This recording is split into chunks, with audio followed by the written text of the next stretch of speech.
What's going on, Giants fans? Welcome to Breaking Tackles. I am your host, Antonio Reyes. It's good to make a podcast again, guys. I know it's been a long time. I've been very active on the Twitter account. So at least if you want to catch me there, I've been breaking down film. I've been posting videos, going back and forth with people who completely don't agree with what I'm saying, and that's perfectly fine. That's what I enjoy, is just, I'm making my point of view and I'm going against your point of view, and that's fine. And I'll make my case on why I believe X, Y, and Z. But nonetheless, welcome to another episode. It's going to be a pretty long episode, man. We got a lot to break down. We got a lot to talk about. I made it even a small list. I haven't had a conversation with you guys since Jason Garrett got fired. My take on Jason Garrett: it's about time. He should have been gone a long time ago. It's not even close on how this guy should have been fired in week 4. I mean, just look at the concepts that this team is running. Lack of motion. Daniel Jones didn't have a wristband the whole entire season. Like, why would you even allow a quarterback to do that? Even if Tom Brady's using a wristband, what makes you think that Daniel Jones shouldn't use a wristband? Somebody made a funny comment that said, "Yo, we're running like the same 5 plays. We don't need a wristband for that." And that's pretty funny, and it's absolutely true. But my thing is, when you're running the hurry up and when you're having communication problems, a quarterback could just pop that and read out plays himself, or if he wants to call a play that he likes. Lack of motion, like I mentioned before. Missing block assignments, and I'll show a video on that, and we'll touch base on that later on in the podcast. But it took Judge so long to get this done, but I'm gonna give him props where props is due. First and foremost, Joe Judge came out and said that he believes in his players, and it seemed on the interview, and I tweeted this, I said, I think Garrett is gone, because it seemed on the interview he kind of was saying, it's not a player thing, and it never was. It's a coaching thing, it's a scheme thing, and it still is a big problem when it comes to this team that they... Listen, and again, I'll post it. Yes, this offensive line isn't the best. And I'll make the argument that this offensive line is a lot better than what people are giving credit on. Again, I said that this offensive line has allowed it's tied for 12th most sacks in the season. Mind you, there's 4 other guys in front of Daniel Jones who have played 2 or more games less than Daniel Jones. So Daniel Jones, I think, has played 11 or 12 games to this point. There's dudes who have 9 or 8 games. So this offensive line, and listen, Giants fans aren't looking at other offensive lines, so I completely understand that. But if you think that this is the worst offensive line in the league, you're not looking around the league. There is absolutely worse lines than this one. I also agree with you guys that yes, it's also a matter of fact of this offensive line haven't been getting the job done, but that's because they haven't been put in a good position. So that's that in terms of that. I think that Jason Garrett should have been absolutely gone. Giants played Eagles, and it was... Listen, yes, we didn't score enough points. Obviously, that was a hot mess. Our defense balled out. Xavier McKinney is making a late, strong argument on why he should be a Pro Bowl safety. I don't see why not. This kid shouldn't be a Pro Bowl safety. This kid is turning into a gem. And we didn't even have Logan Ryan playing in that game. Imagine this team now with a middle linebacker who could go sideline to sideline, with 2 safeties that can play, 2 corners that are very capable. I mean, I know that you guys want an edge rusher, but I want somebody next to Blake Martinez if Blake Martinez is going to come back and he's going to be full strength next year. I want somebody who could run sideline to sideline. And this defense, without a pass rusher, if they add a pass rusher, great. Without even adding a pass rusher, I think this defense could be top 7 if you add just a middle linebacker who can play sideline to sideline. Defense balled out. They had, I think, 3 interceptions 4 turnovers in total. Just did enough. Philadelphia had a stinker. Philadelphia had plenty of chance to just keep running the ball, and for whatever reason, they wanted to get cute against us, and this defense ain't the defense to get cute against because they can ball. Patrick Graham, I'm going to blame him because he had the exact same game plan, and I'm jumping all over the place, guys. I'm so excited to do an episode, so bear with me. If I'm all over the place, let me know in the comments. Patrick Graham had a really bad setup against Tom Brady. He tried to hit him with the same game plan, the same concept as he did to Patrick Mahomes that drove Patrick Mahomes crazy, only allowing 19 points. Not Brady. He should have thought about that better. Brady took all the underneath routes that he wanted, and he took it all the way to giving us a blowout. On top of that, the offense also turned the ball over at really bad positions and cost us that game. But he had a really good game plan for Jalen Hurts. And on top of that, the Eagles came in with a really bad game plan. They thought that this was going to be the coming out show for Jalen Hurts throwing the ball. No. Yo, Eagles, learn your lesson. Keep running the ball. Keep running that college football formation with Jalen Hurts. Let him develop him. I really do like Jalen Hurts a lot. I like what I'm seeing from him. He does need to develop the pass game more. And on top of that, Philly doesn't even have good receivers. Jalen Reagor, that dude is a bum. They could throw him away. But long story short, we just didn't score personally, us on the team. Freddie Kitchens came in, though, and did do some things that I liked. Some things that, we could talk about we could talk about it right now. I'm not actually looking up. I'm looking up right now different things that I was like, okay, these are things that I like. First and foremost, the one thing that I liked was the draw play on first down. That was Saquon Barkley's biggest play. When was the last time that you guys saw the Giants run a draw play on first down, 1st and 10? Nothing wrong with that. You know what that did? That play allowed Nate Solder and Hernandez to just let their defenders go with the flow. They thought it was pass rush, so they themselves went and they pass rushed. They just took themselves out of the play. Guard Price and Skura double teamed block, no sackle. Then Price went up the field, went up and took the linebacker. Bam, Saquon Barkley did the rest. Thomas also on the other side, he just let his edge rusher just take himself out of the play too. On first down, a draw play, very unheard of in this team. So that's something that I'm excited to see, just that change-up type of offense that we're gonna have. We also had a play where we had it was a first down. Not a first down. I'm sorry. I'm trying to find the play while also I'm talking to you guys. It was a screen. It was a flea flicker screen. It was and listen, when you're facing offenses that they have scouted us, they're gonna play 9 in the box. They're gonna play single safety high. And I'm gonna show you guys right here. Actually, guys, let me go ahead and mute me talking in that play, but I'll go ahead and change it right here. Look at it right here. This is the kind of play that I was seeing, and I was like, listen, this is the kind of things that we need to run more on the Giants. And it's just simply a flea flicker. But what's happening here also, guys, is that you already have all these guys coming in because they're expecting it to run. It's heavy run defense. And how do you beat that? How do you beat guys that just want to run blitz, that want to play the run? Screen them away. Just screen them all day. It doesn't even have to be the flea flicker screen right here.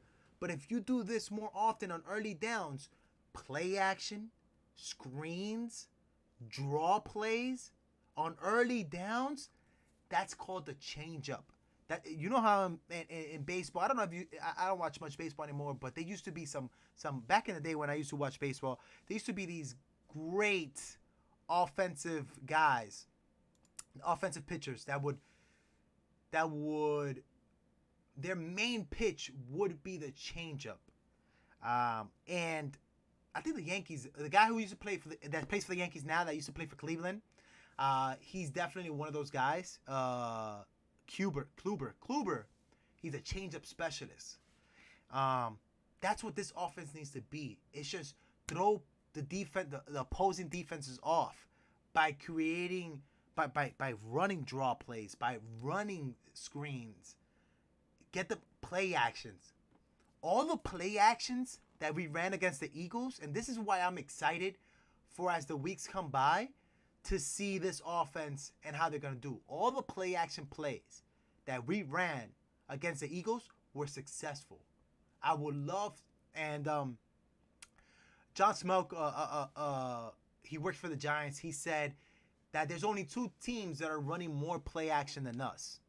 Yeah, we need to be the number 1 team running play action because Daniel Jones is really good under play action.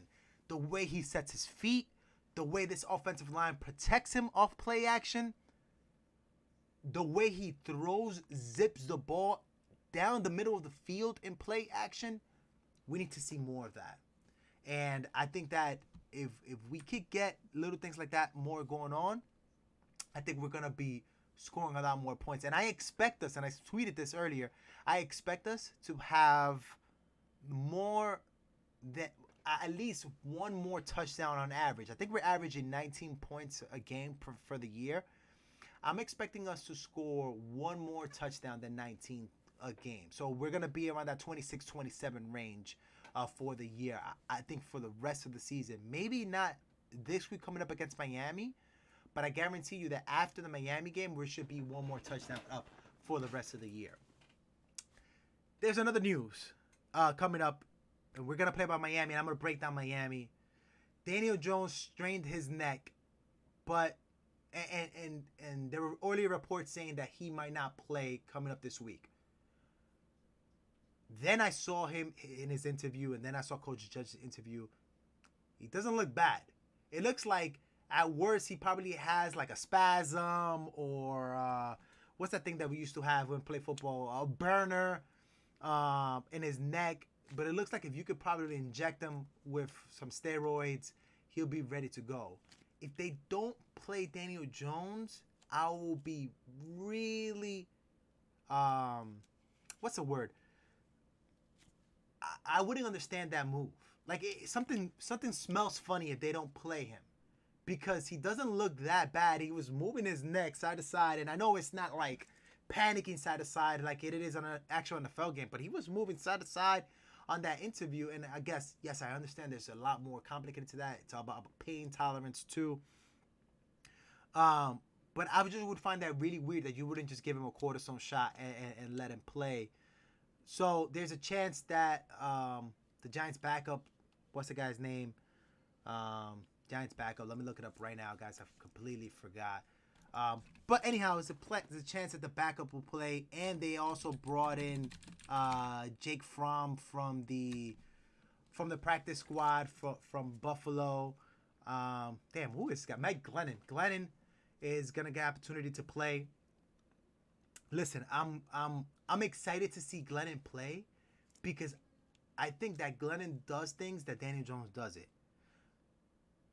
Right away, when we saw Mike Glennon come in for Danny Jones, we saw him do a back shoulder throw to Kenny Galladay. We have not seen not one back shoulder throw to Kenny Galladay from Daniel Jones. Now, on top of that, Daniel Jones fade ball on the end zone.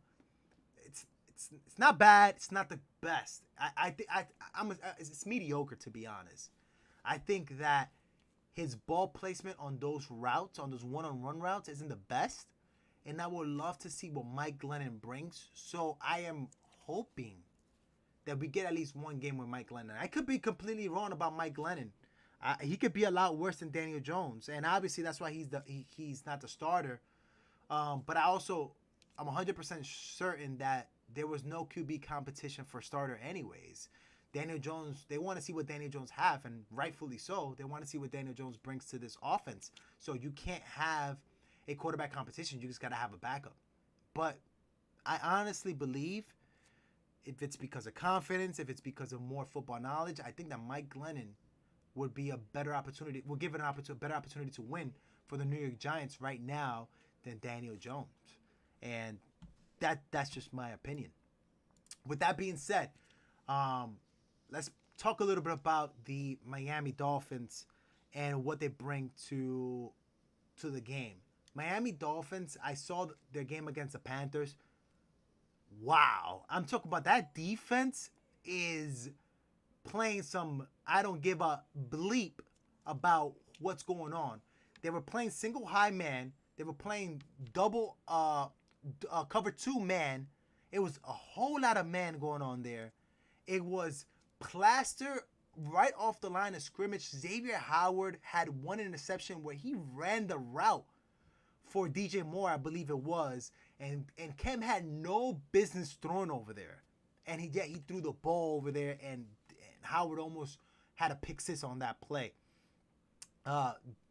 Cam had a lot of throws that he should not have been making in that play, but it's much credit to the Miami Dolphins defense, which, by the way, the Miami Dolphins defense and the Giants defense are going to be running the exact same defense comes this Sunday.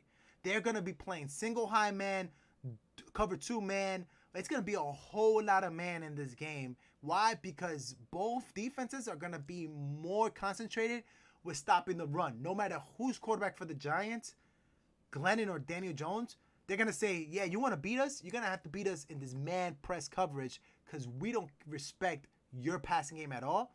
They don't respect the run game either, but they want to make sure that they allow no yards or negative yards in the run game. So it's all ready for the Giants offense. Has to be that change of type of game.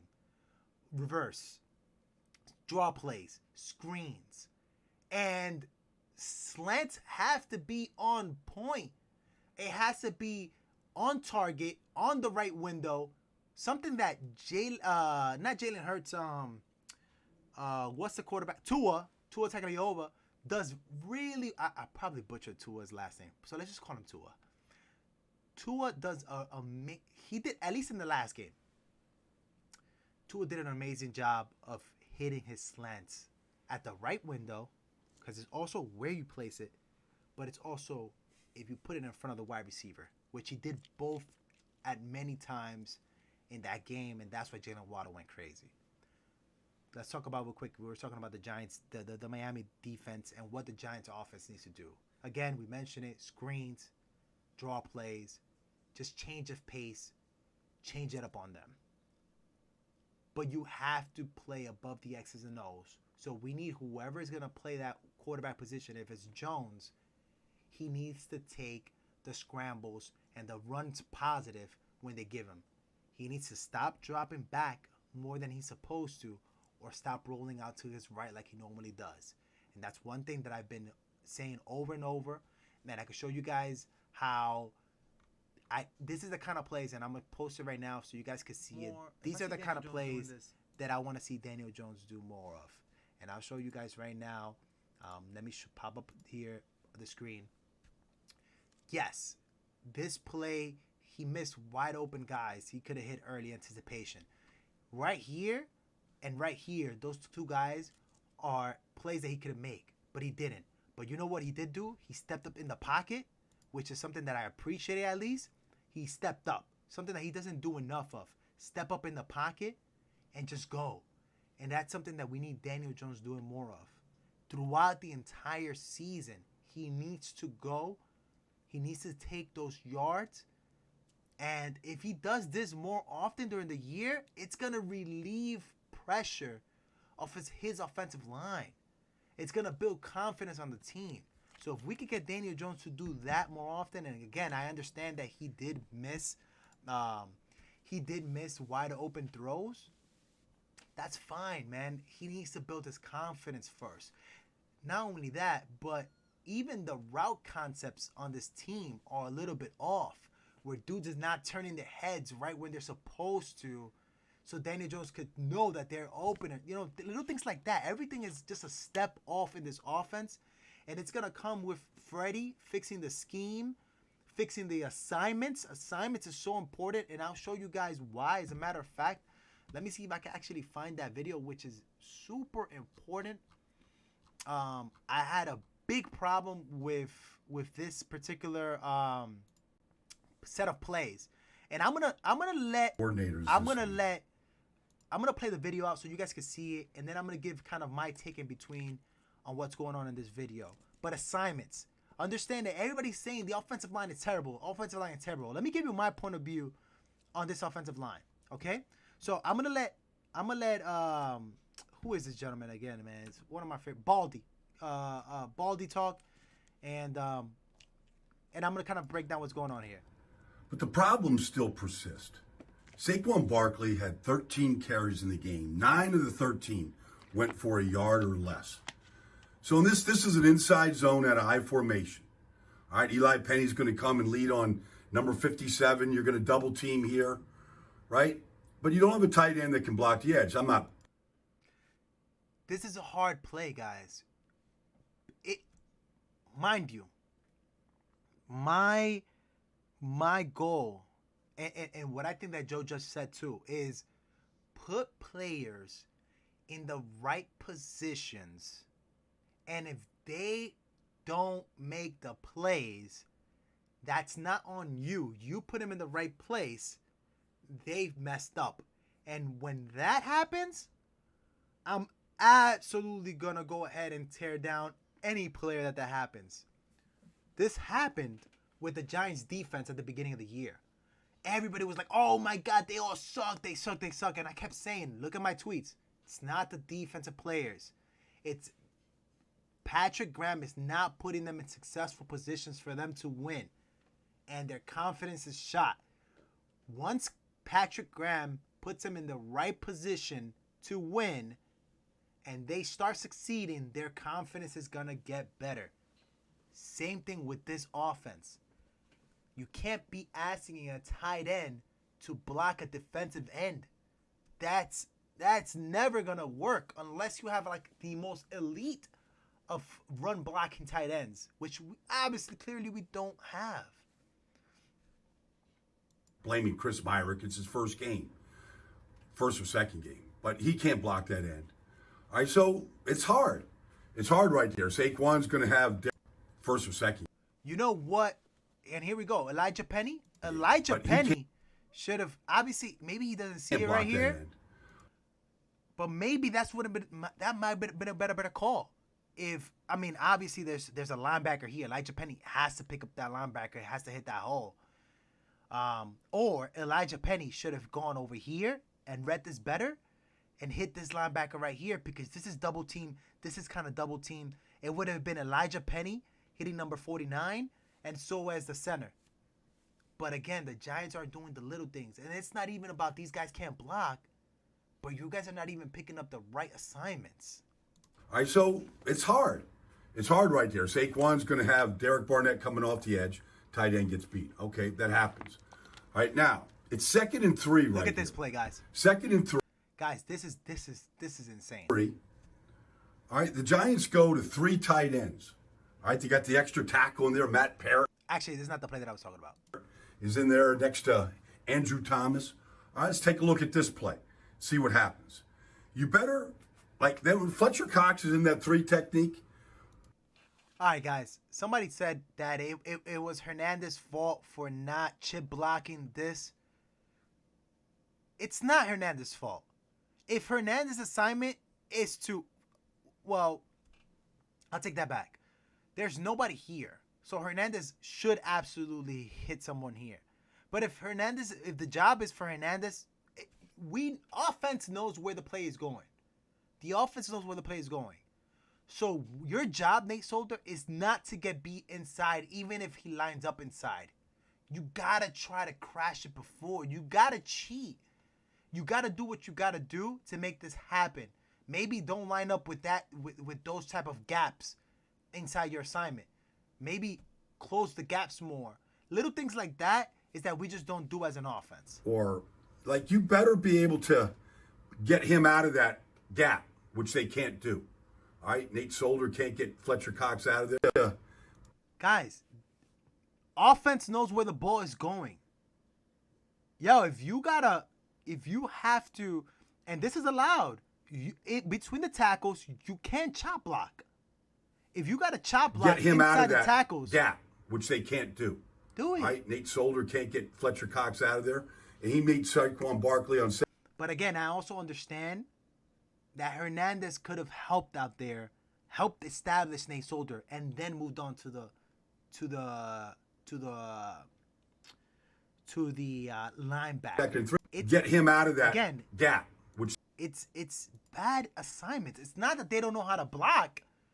They might be bad at blocking, but if you double team right here, and then Hernandez releases to the second level, this play might be successful. better be able to get him out of that gap, which they can't do. And that's Nate why that Solder happens. can't get Fletcher Cox out of there. And he made Saquon Barkley on second and 3. It's now 3rd and 7. You're going backwards. Now, in this play here, second quarter, 3-0 game. This is the most egregious thing I've seen. And again, I'm not blaming Freddie because Freddie just got here. He's got here on a short week. This is the Giants' offense all year long. That's how it's been.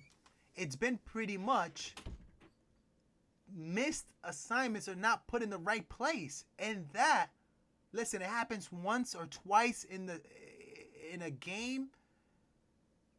Cool. That's on the players. It's a mental breakdown. When it's happened once, twice, 3 or 4 times in the season, every game, that's bad coaching, guys. Don't let that mistake. Let's look at this. It's 2nd and 21. They had a holding call. So they run a draw.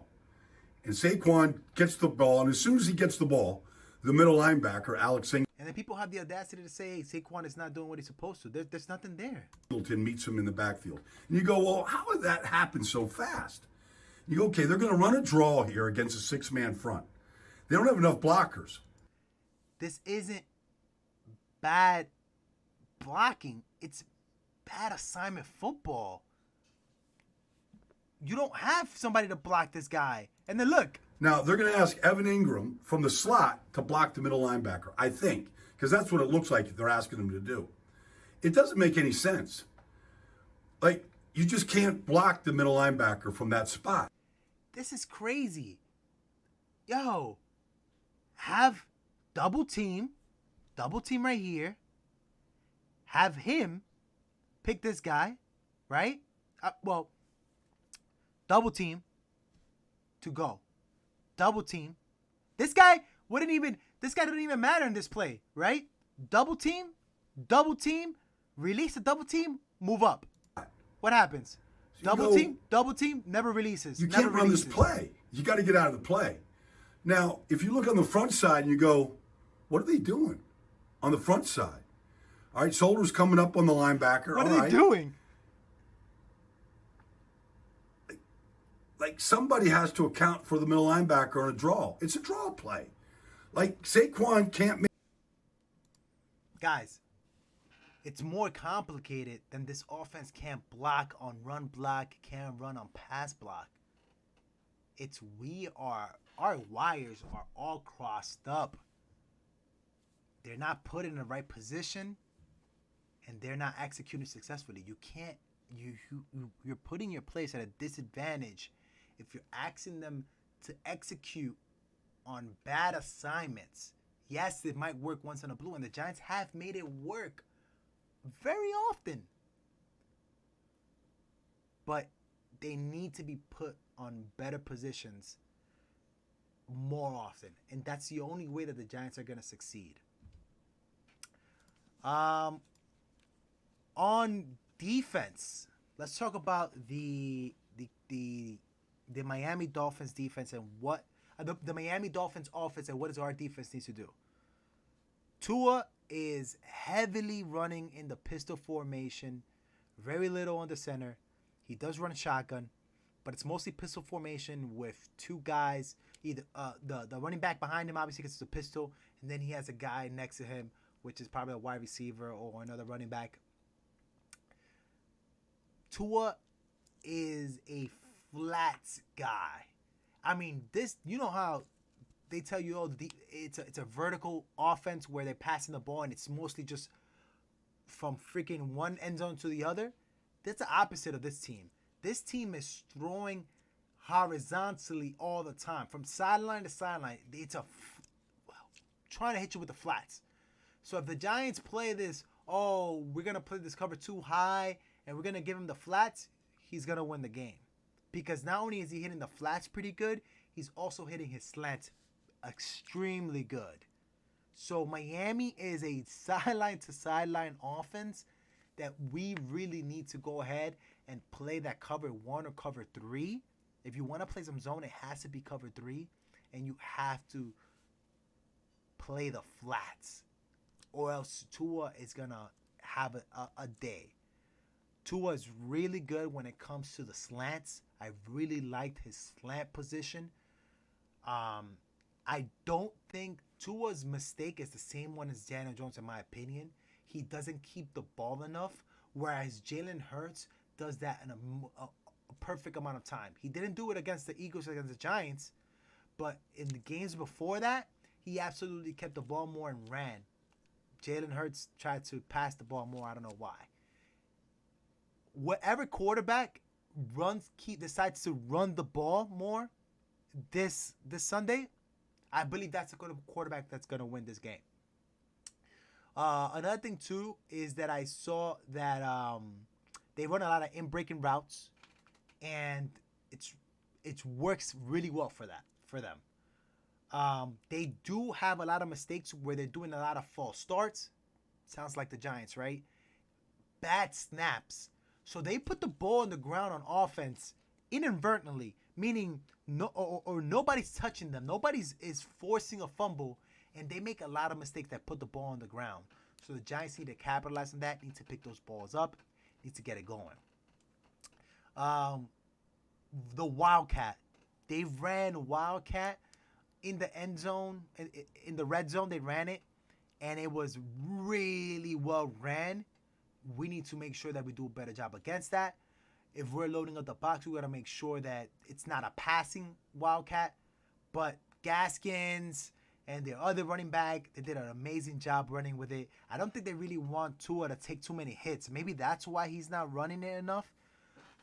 That's kind of the vibe that I got from watching that game.